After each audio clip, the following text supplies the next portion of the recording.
ब्रह्म ध्यान उपरांत सत्संग, वैराग्य विरक्ति क्या एक संसारिक के लिए। वैराग्य विरक्ति क्या एक संसारिक के लिए। वैराग्य के लाभ एक संसारिक को क्या है, उन पर उल्लेख हो रहा। कल भी हुआ और आज जिसका उल्लेख है वो अकाट्य है, आत्मसंतोष। आत्मसंतोष के अभाव में मनुष्य के भीतर अतृप्त कामनाओं की लकड़ी सुलगती रहती है।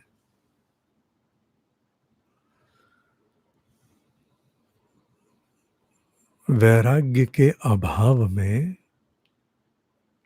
मनुष्य के भीतर अतृप्त कामनाओं की लकड़ी सुलगती रहती है।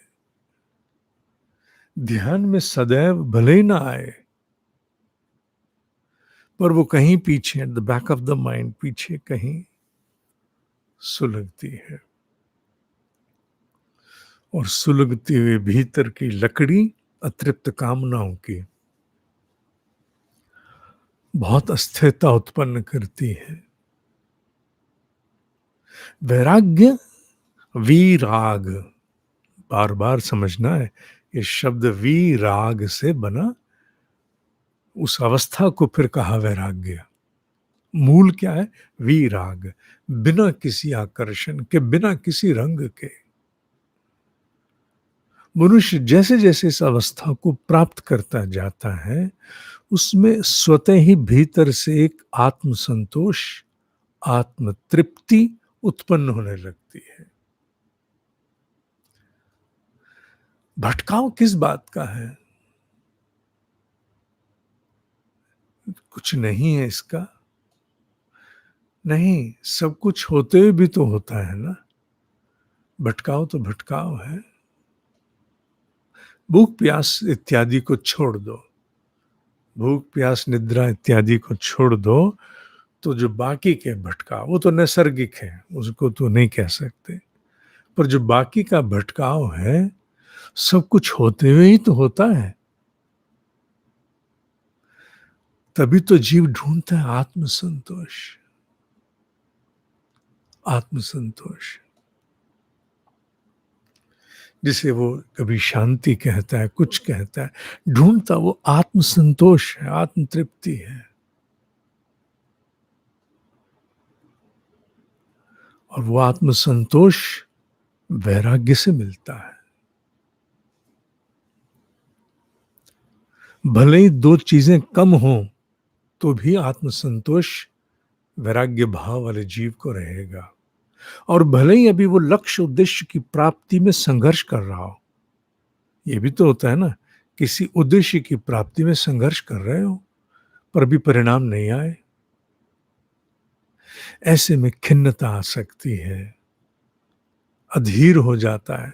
पर अगर वैराग्य भाव पहले से मन में है तो उस संघर्ष के काल में भी संतोष बना रहता है, आत्मसंतोष बना रहता है, डीप कंटेंटमेंट। इसलिए वैराग्य का सबसे बड़ा लाभ है आत्मसंतोष। न केवल उसे जो बिल्कुल ठीक है, सामान्य है, अपितु उसे भी जो संघर्षरत है। दोनों को आवश्यकता है वैराग्य की, क्योंकि दोनों को आत्मसंतोष चाहिए। आत्मसंतोष रूपी स्थिरता नहीं होगी तो अपने आप को पूरी तरह झोंक ही नहीं पाएंगे हम। आधे अधूरे सांस, आधा अधूरा जीवन, आधे अधूरे परिणाम। वैराग्य आवश्यकता। वीराग, वीराग, बिना राग के, जहां ना आकर्षण ना विकर्षण। इसलिए हम पैशनेट नहीं होना चाहते, क्योंकि जब कोई संकल्प निभाने होते हैं तो निभते हैं डिस्पैशनेट के, पैशनेट के नहीं। पैशनेट तो परिणाम से जुड़ा है, आ गया ठीक, नहीं आएगा तो डिप्रेस, डिस्पैशनेट, वैराग्य, जहां उपलब्धि अनुपलब्धि से ऊपर उठ करके प्रयास चल रहा है, कोई बात नहीं। ऐसे में आत्मसंतोष चाहिए। तो आत्मसंतोष जिसके अभाव में जीव बहुत भटकता है, आजकल तो विशेष रूप से आज के परिवेश में तो संसारिक मनुष्य आत्मसंतोष के अभाव में बहुत भटकता है, और वह वैराग्य से संभव है। पर वैराग्य कैसे? अभी चल रही है ना श्रृंखला, चल रही है ना, कल फिर आगे का उल्लेख करेंगे, ठीक है। प्राणाकर्षण द्वितीय बार बार का रिमाइंडर केवल एक कारण से होता है, बिसर जाते हैं, फिर बाद में आते हैं, फिर कई बार संभव नहीं होता है। ओम ही सत्य है, ओम ही सत्य है, ओम ही सत्य है।